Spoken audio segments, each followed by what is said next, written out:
A debate.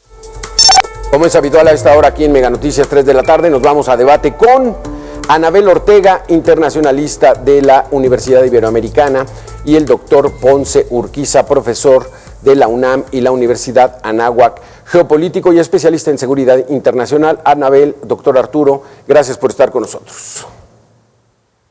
Muy buenas tardes. Agradecido siempre con ustedes. Muchísimas gracias.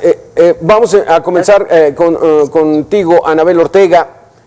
Empecemos desde entender qué es el título 42 que impuso el presidente Donald Trump, en el sentido que por el motivo del COVID todos van para atrás sin pasar por el sistema judicial de los Estados Unidos. ¿Qué pasa cuando ya se va a terminar con este título 42?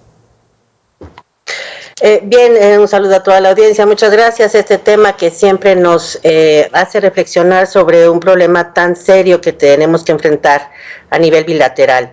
Este título 42, recordemos que fue impuesto justamente para frenar la migración bajo el tema de el COVID y todo lo que significaba la seguridad en la salud pública para los norteamericanos.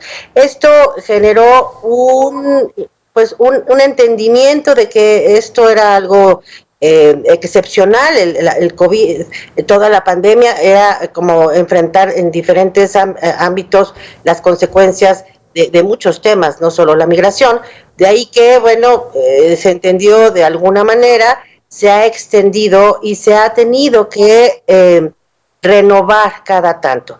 Desde mi punto de vista, esto ha servido también para desincentivar los flujos migratorios y en diciembre también se tenía que acabar y el presidente Biden ha decidido postergarlo hasta este 11 de mayo, que es por lo cual nos convoca el día de hoy, pues a ver qué va a pasar el próximo 11 de mayo, precisamente porque al acabar este tipo de deportaciones con motivos de salud pública, pues va a empezar otro tipo de deportaciones y la aplicación de otras leyes migratorias en los Estados Unidos. De tal manera que vamos a tener que enfrentar México nuevamente esta parte en la que todos estos que regresen por otro título 8, que ya lo podremos conversar más adelante, ya va a ser otro tipo de cuidados, de atención en las fronteras. Por otro lado, muchos migrantes están esperando que este título 42 esté acabado para poder llegar a Estados Unidos, y ahí vamos a ver, desde luego, lo que estamos ya observando, una serie de intereses de todos estos gente que trafica con estas personas, que van a aprovechar la oportunidad para que vengan nuevamente hacia estas fronteras y su intento a ingresar a los Estados Unidos. Así es de que este 11 de mayo va a dictar un nuevo reto en términos bilaterales, y estos flujos migratorios esperan que puedan aumentar. Así es de que estamos todos expectantes para ver los gobiernos que justo se han reunido para ver cómo generar una atención propia, una atención adecuada a este suceso. Porque vamos a entenderlo, Anabel, perdón que te interrumpa, pero vamos a entenderlo como que el 11 de mayo comienza una nueva etapa. Y doctor Arturo Ponce, están muy preocupados en los Estados Unidos, tan es así que apenas el presidente Joe Biden autorizó el refuerzo con 1,500 soldados para evitar esta no oleada, sino este tsunami de migrantes que esperan a partir de esa fecha. ¿Así es?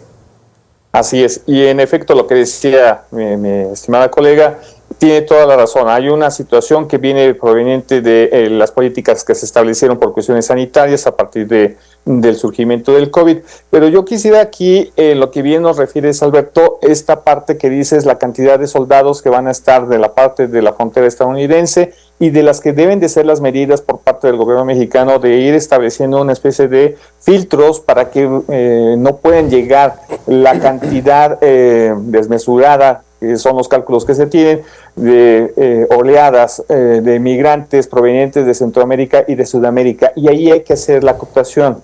El gran problema que además se está presentando ahorita es cómo controlar estas constantes migraciones que nos vienen de países como es Colombia, como es Venezuela, incluso Bolivia, toda Centroamérica, una parte del Caribe e incluso desde el continente africano. Y México, por su condición geográfica de estar establecido en la frontera sur de los Estados Unidos, con una frontera de más de 3.200 kilómetros cuadrados, es la parte más complicada de resolver el asunto. Es decir, cómo controlar a migrantes que están buscando una mejor calidad de vida, están buscando una mejor posición en la que puedan salvaguardar su vida. Pensemos en el caso de El Salvador con los distintos cárteles que hay allí en ese país, o también lo que ha venido sucediendo en Colombia o en Venezuela, con una serie de complicaciones con el gobierno, por ejemplo, en el caso de Colombia, con Petro, que tiene popularidad por debajo del 40%, que sus políticas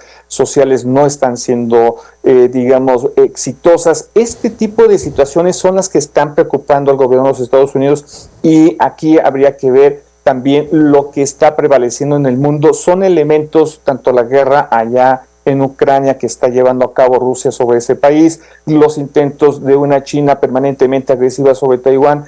Para Estados Unidos es vital que el continente americano sea un continente de paz, un continente que no haya problemas, dadas las circunstancias en las cuales se puedan complicar los otros escenarios internacionales. Por lo tanto, por eso para el gobierno estadounidense es fundamental que el gobierno mexicano tenga una responsabilidad de qué hacer. Aquí el problema no es solamente ellos, sino es México, es toda América, cómo ir controlando y paliando este tipo de situación.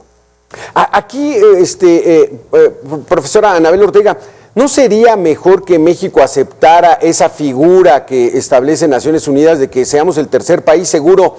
Porque quizá ahí pudiera exigirle presupuesto a los Estados Unidos para que todos esos migrantes que quieren entrar con ellos se mantengan en México, pero ¿y nosotros qué ganamos?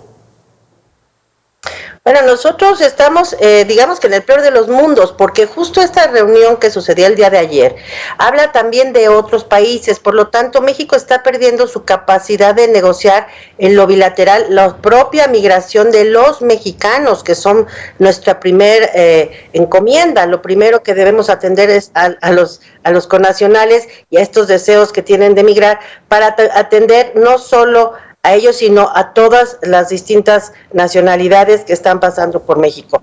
Ahora, en esta imposición de una responsabilidad que sí es compartida, pero que exige mayores recursos a México, mayor capacidad de atención, mayor profesionalización de retención de migrantes, y desde luego una cantidad de recursos que deberían ser pues muy especializados, porque ya hemos visto lo que ha pasado cuando otro tipo de empresas participan del cuidado de migrantes. Lo vimos terriblemente en lo que pasó a finales de marzo con estas personas que perdieron la vida en ese incendio, y que estaban en manos de empresas privadas. Es decir, México tiene esta responsabilidad compartida, pero impuesta en lo doble, porque tendríamos que estar preparados además para este tipo de profesionalización. No solo es un tema de recursos, y se habla mucho también de los recursos que se pueden generar para mitigar la migración en todo Centro y Sudamérica,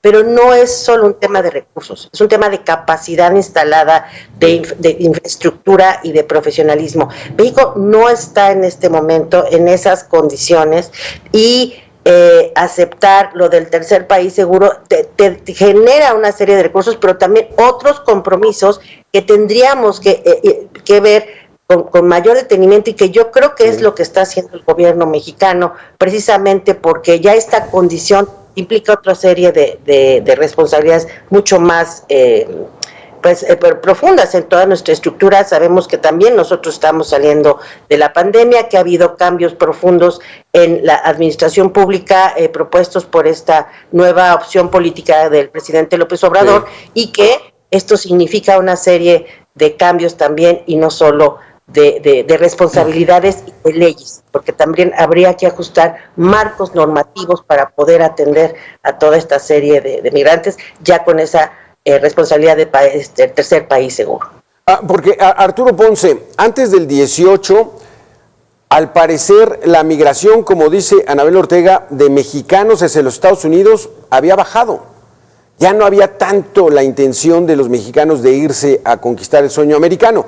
Pero a partir del 18 de esta administración federal, pues se ha ido incrementando. Entonces no solamente es centroamericanos, sudamericanos, africanos, caribeños, sino también ya los mexicanos que buscan llegar a los Estados Unidos a trabajar de manera ilegal, pero mandar dólares a sus familias aquí en México. Así es, sí se había visto una tendencia a la baja, prácticamente las últimas 2 administraciones, poco a poco, si bien el país no había crecido lo tan anhelado por encima del 4% anualizado, pero eran tasas, digamos, moderadas, pero que favorecían precisamente a políticas de empleo, no de pleno empleo, pero sí de empleo, y sí permitieron que ciertas zonas del país tuvieron esa capacidad para generar las condiciones de dar cierto bienestar a comunidades. Pensemos en la parte de la Franja Norte, pensemos precisamente en estados del Bajío como Guanajuato, como Aguascalientes, San Luis Potosí o Querétaro. El problema es que también tenemos otro problema, el problema del crimen organizado transnacional, que está vulnerando permanentemente la seguridad pública, la seguridad interior de este tipo de estados, y por lo tanto también la gente busca emigrar de estas localidades para buscar mejor refugio en los Estados Unidos, y eso es un problema que está ahí permanente. El otro tema se une precisamente cuando precisamente en la anterior administración se trató de trabajar esta cuestión del Triángulo Norte en Estados Unidos, México y algunos países centroamericanos. Se trató de establecer ese tipo de políticas en las cuales se dieran cómo facilitar el control de la migración, que es sumamente complejo por ende. Y ahora también sumemos otro elemento que debería de estar ahí presente precisamente en este análisis, y que seguramente en Palacio Nacional se platicó, pero se platicó muy detenidamente, y que tiene que ser con las condiciones de qué puede hacer la Secretaría de Defensa Nacional, qué puede hacer la Secretaría de Marina Armada de México, el Centro Nacional de Inteligencia, la Fiscalía General, la Secretaría de Gobernación a través del Instituto Nacional de Migración, en lo que le cambian el nombre o la estructura que le vayan a dar. Estos elementos, que son los que tendrían que estar acuciosamente estableciendo las políticas de regulación por el tránsito mexicano por el territorio mexicano, e incluso estar muy atentos en nuestras distintas fronteras, están ahorita desafortunadamente en muchos de los casos abocados a otro tipo de labores. Pensemos en el Tren Maya, pensemos en Dos Bocas, en las muchas tareas que la administración pública les ha asignado. No digo que sean malas, el problema es que tenemos también otro problema que es fundamental, el de la seguridad interior, y que debidamente atendido por las instancias que hay para ello previamente establecidas, y ese es el otro problema. El gobierno de Estados Unidos ha hecho un señalamiento muy fuerte en sus distintas ocasiones, también por parte del Poder Legislativo, acerca de la incapacidad que tienen, como ya bien lo decía la profesora, acerca, por ejemplo, del Instituto Nacional de Migración, ¿sí? Su muy mala actuación, su incapacidad para poder atender problemas como estos. Pero también tendríamos que estar viendo cómo debe de estar trabajando la Fiscalía General de la República en coordinación con las distintas policías estatales, con las policías locales, para ir tratando de controlar esta situación. Pensemos en lo que se estaba tratando de buscar en la administración pasada con el mando único, que por ciertas circunstancias completamente políticas no se pudo llevar a cabo el establecimiento de este tipo de controles que hubieran servido para estas circunstancias, tratar de mitigar el paso de migrantes por todo el largo país de nuestro país, y que obviamente además son utilizados desafortunadamente por parte de los grupos del cártel organizado. Sí, es que la situación de la política migratoria en esta administración ha sido desastrosa, por decirlo menos, pero de eso particularmente vamos a hablar Anabel Ortega, Arturo Ponce. Después de la pausa nos vamos tan solo 2 minutos. El profesor Arturo, vinculado por el delito de ejercicio ilícito del servicio público, pero es que no había que ser mago, Anabel, para saber que Francisco Garduño no tenía experiencia en temas migratorios. A lo mejor había sido funcionario federal, pero particularmente aquí se necesitaba un especialista. Y la culminación de su mala o pésima administración fue la muerte de 40 personas, 40 migrantes que murieron por estar encerrados como si estuvieran en una cárcel en un incendio que se generó. Anabel, ante esto, ¿qué se puede hacer? Pero si bien es cierto, todos los funcionarios públicos están sujetos a revisión y no solo a revisión por parte de las atribuciones que les confieren la ley en su encargo, sí hay que entender que el Instituto Nacional de Migración también cuenta con personal que está calificado y que tiene la experiencia necesaria. Ahora, por lo que significa a la responsabilidad no solo administrativa, sino penal, a mí me parece que hay muchos implicados, no solo un titular.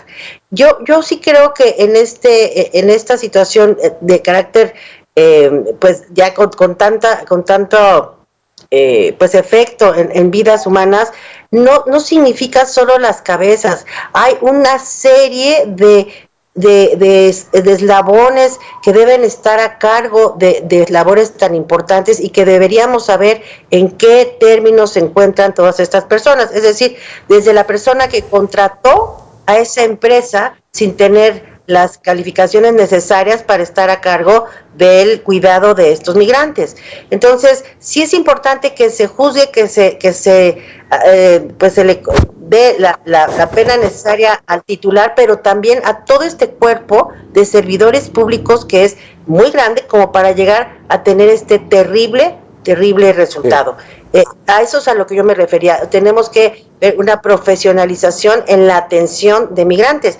Y hablando todo esto de cómo ha habido un incremento también de mexicanos que quieren migrar, pues también tenemos que entender las condiciones de nuestro país. Cada cambio de gobierno son este tipo de nuevos arreglos en donde los cárteles y la delincuencia organizada toman aprovechan estos cambios de personas, de gobernadores, de cuerpos policíacos, en el que se da un cambio en la situación que se reflejó, por ejemplo, en este desplazamiento de ciertas zonas del país a, por ejemplo, hoy Guanajuato, ¿no? Y lo que se está viviendo. Entonces, esto obviamente tiene un efecto muy importante en las personas que se sienten, pues, inseguras y que desean migrar.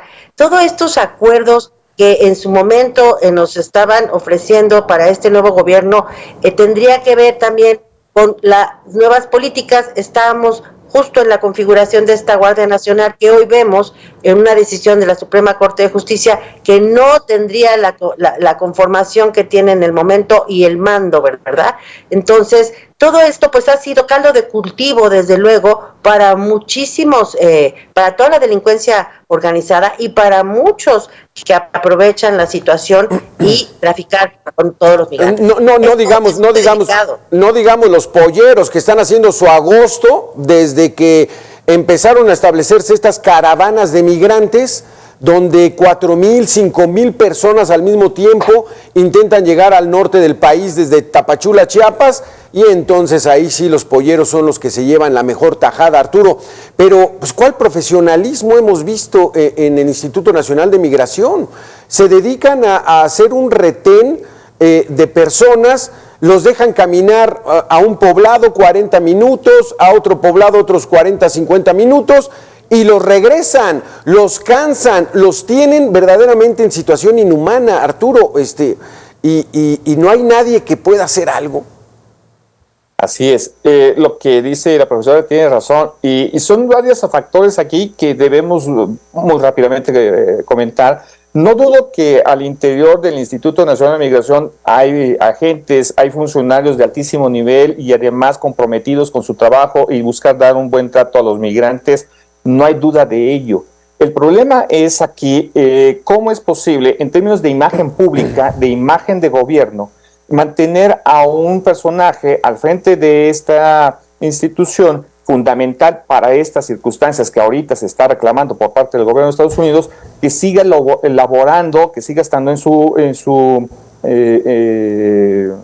oficio, pero que ha sido señalado por otra parte por el Poder Judicial como uno de los responsables. Aquí hay una serie de cadenas de responsabilidades que impacten y sin duda alguna también con la propia Secretaría de Gobernación, a la cual está orgánicamente ceñida este instituto. Entonces ahí habría que ver cómo está conformado, todas las características en términos de su configuración para su ejercicio pleno, y están también las cadenas de responsabilidades. Esa sería una. Segunda, si yo tengo el problema de migrantes y lo tengo que viene, como bien refieres, Alberto, desde la frontera sur, desde Tapachula, hasta llegar precisamente a la frontera norte con los Estados Unidos, bien se pueden hacer procesos de filtros que personas que sí están entrenadas, funcionarios, oficiales que están entrenados, pueden ir haciendo esos filtros, pueden ir haciendo esos controles en tres partes fundamentales. Primero, en la frontera sur, en el estado de Chiapas. Otro centro de control puede ser el estado Puebla, el estado de Veracruz, por donde también pasan a través de el tren llamado La Bestia. Otro punto es, y fundamental, los estados de Guanajuato, los estados de San Luis Potosí, ahí se pueden ir haciendo los filtros, ¿sí? Y obviamente en la frontera sur, en la frontera norte. Estos elementos que se pueden ir haciendo filtros con instalaciones adecuadas para tales características, permitirían no tener tanto el problema, ¿sí? Pero el asunto, regresamos otra vez, en dónde están asignados una cantidad de elementos, tanto de la Guardia Nacional, tanto de la Secretaría de Defensa Nacional, tanto de la Secretaría de Marina, ¿sí? Para atender estos casos. No están atendiendo otras circunstancias que son para esta administración más importantes en la construcción de obras. Pueden ser que sean importantes en términos de lo que van a hacer la recaudación fiscal, sí, pero que no están atendiendo los problemas de la seguridad interior, que es fundamental también para el propio desarrollo del país, porque ya lo hemos visto, y voy concluyendo esta idea, mucho de lo que también puede empezar a suceder es que desafortunadamente no todos estos migrantes vienen buscando una mejor calidad de vida. Desafortunadamente muchos de ellos pueden ser también parte de estructuras delincuenciales que están integrándose al interior del país. Sí, México, como dice la profesora Anabel, está en el peor de los escenarios. Pero vamos a regresar con el testimonio de estos líderes de organizaciones que ayudan a los migrantes, porque la situación en la que viven es una crisis humanitaria. Regresamos en 2 minutos.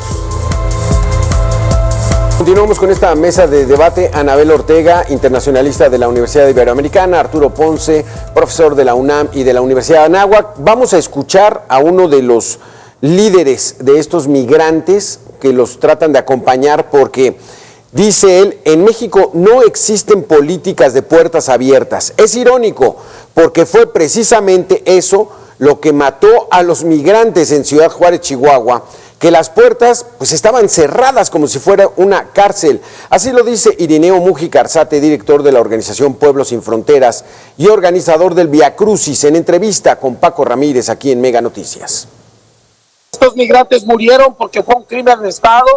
Los migrantes que siguen muriendo siguen porque tienen una política pues criminal con la comunidad migrante, y que mientras no cambien, y la mentira no hace verdad, porque en la realidad se siente. Este día pensamos que nos iban a atropellar, llegaron ya cuando llegaron los medios, que sería aproximadamente 7, 8 de la mañana, y se interpuso una demanda. Realmente es preocupante las mentiras que vienen de Palacio Nacional. Acusan que esto es un crimen de Estado, negligencia criminal, profesora Anabel Ortega. Cuando el régimen actual era oposición, decía que los 43 fallecidos en Ayotzinapa pues había sido un crimen de Estado. Entonces, ¿cómo calificar ahora la muerte de 40 personas que murieron porque estaban encerradas en una estación migratoria? Pero claro que en este sentir de estos testimonios que son tan dolorosos, ¿verdad? Lo que están viviendo justo ahí, y que nosotros vemos quizá desde lejos, no tenemos ese pulso, ¿no? De cómo están enfrentando la realidad, como bien el testimonio, pero el crimen de Estado tendría que suceder de otra manera, o sea, son otro tipo de condiciones. Aquí efectivamente hay una responsabilidad del Estado y de las autoridades encargadas de esa tarea tan delicada, que no están cumpliendo con su función. Es decir, no hay un planteamiento de un plan como para que fallezcan todos los migrantes en su camino. Esto es incluso todavía más terrible, porque estamos viendo la fragilidad de los procesos en los que los migrantes pueden transitar por este país, no solo este país, todo su camino hasta llegar a la frontera con Estados Unidos.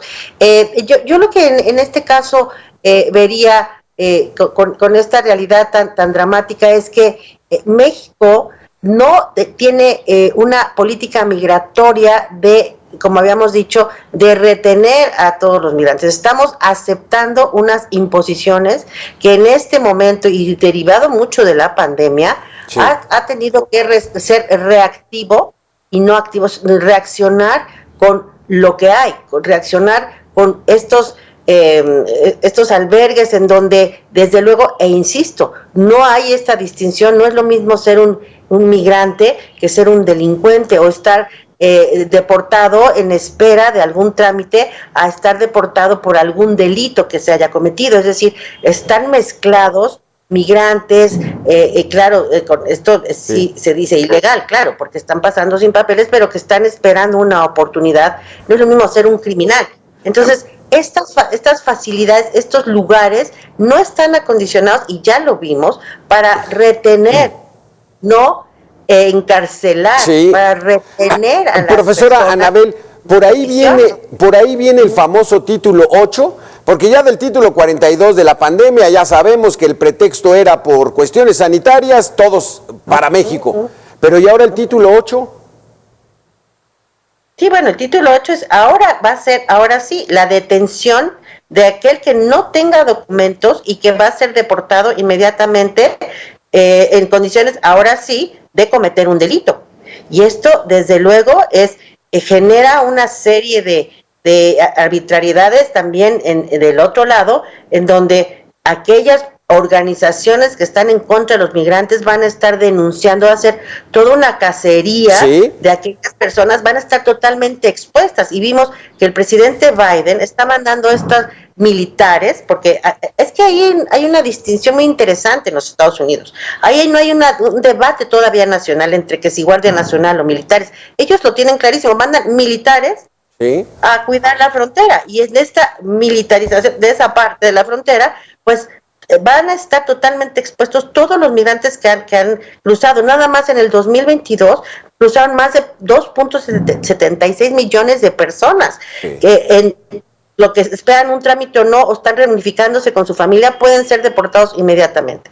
Y ahí es donde, de este lado, entre que si Guardia Nacional o policía local o agente migratorio o militar, pues vamos a tener que recibir estas personas que no vamos a conocer de sus derechos a priori, porque precisamente son deportados, pero no necesariamente cometieron un delito. Porque no van a ser, porque Arturo Ponce, entonces, lo que entiendo es que este título 8 ahora va a ser, eres ilegal, no tienes papeles para trabajar en los Estados Unidos y vas detenido, incluso hasta cárcel los pueden meter o deportarlos de inmediato.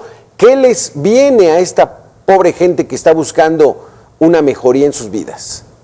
No les viene nada bueno, porque realmente no los van a dejar entrar a los Estados Unidos, y hay que tomar en cuenta una condición que es muy importante: cómo ve Estados Unidos su condición de su seguridad nacional, y eso es muy importante. Ellos en este momento están enfrascados en tratar de mantener la seguridad en Europa, ¿sí?, a través de la OTAN. Están enfrascados en mantener la seguridad en el mar de China, a través de la séptima flota, tratar de guarecer a Taiwán. ¿Y por qué refiero eso? Ese es uno de los elementos claves que hay que empezar a entender: cómo Estados Unidos trata de blindar el territorio de su nación de cualquier tipo de agresión. Y esta situación para ellos es una agresión literalmente para su American Way of Life, su estatus de vida. Y si yo fuera estadounidense, seguramente los que estamos aquí diríamos, pues sí, tienen razón, hay que tratar de blindar, porque no queremos que nos lleguen estas oleadas, porque pueden alterar nuestro estilo de vida cotidiano. Y esa es una de las características que deberíamos también considerar, cómo ellos están también percibiendo esta situación, que no es nada halagüeña y que sí, sí, les es muy complicado. ¿Por qué? Porque afortunadamente para la administración Biden, él logró, en lo que va de su gestión, recuperar las políticas de empleo que habían quedado muy dañadas, tanto por la finalización del gobierno del presidente Trump como por la propia pandemia. Ese es un elemento. A nivel internacional, la generación de empleos también quedó muy dañada. en términos generales, digamos que la administración Biden ha estado haciendo bien las cosas en términos de las políticas sociales, las políticas laborales, lo está haciendo bien. Pero sin en cambio, también aquí viene lo que tú nos decías al principio del comienzo de tu amable programa, y es el asunto del problema electoral. Sí, los estadounidenses estos estadounidenses tienen ahorita la situación en la que están preocupados por las oleadas de mexicanos, centroamericanos, latinoamericanos en términos generales, y que tendrían un impacto para la estabilidad, ojo con esto, la estabilidad de los estados, de las comunidades, y que tendría una repercusión en la hora de la votación, o bien para demócratas o bien para republicanos. Entonces, estamos en ese vaivén, y cierro este comentario. Aquí es donde estamos viendo que en el lado ya de México no es tan fácil decir abrazos, no balazos, y por el otro lado, cuando la triste realidad se nos presenta, cuando tenemos este problema, ¿cómo vamos a actuar?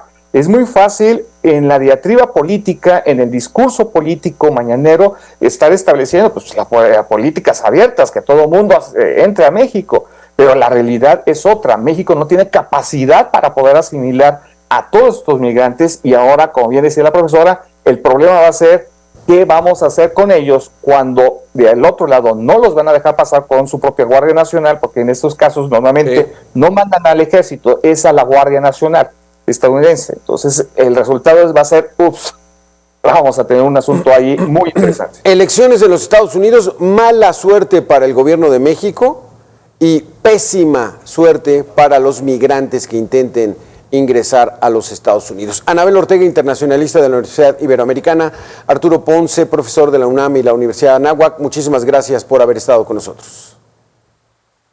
No, pues siempre agradecido con ustedes, con la profesora Anabel, contigo, Alberto, un gusto saludarlos. Y atentos con ese 11 de mayo porque va a arder Troya en la frontera entre México y Estados Unidos. Gracias por haber estado. Así está. Muchas gracias a mis colegas y a Alberto. Muchas gracias.